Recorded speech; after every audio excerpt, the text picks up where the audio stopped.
Nagsagawa ng 15th weekly membership meeting ang mga membro ng Rotary Club of Manila sa Manila Polo Club, Makati City. Dinaluhan ng pagpupulong ng mga membro ng Rotarians sa pangunguna ni RCM President Eduardo Jujut Enriquez, District Governor Joaquin Jackie Rodriguez, at guest of honor and speaker, former Ilocos Sur Governor Luis Chavit Singson. Dumalo din ng chairman ng ELC Group of Companies, ama ng Aliw Broadcasting Corporation, at Rotarian member na si Mr. D. Edgard A. Cabangon. Sa nasabing meeting, tinalakay ng dating Ilocos Sur Governor ang kanyang ginagawang proyekto sa kanyang probinsya. Ito ang e-jeepney para sa lahat ng driver. Nakakasakit na lahat ng taong bayan dahil sa usok.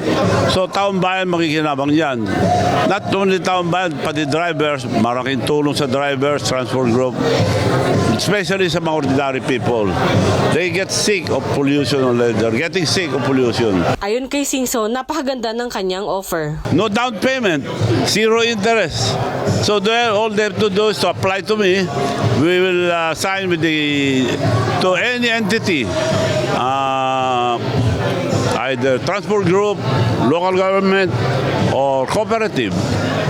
Because we need an entity to handle them, to get the payment every day for them.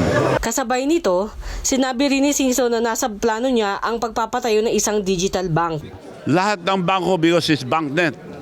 BancNet is open to any bank. You can deposit to any bank because it's BancNet. Sinabi naman ni Enriquez na isa pa sa plano ni Singson kung sakaling mananalo siyang senador ay ang pagbibigay ayuda sa mga minimum wage workers. That looks very, very exciting.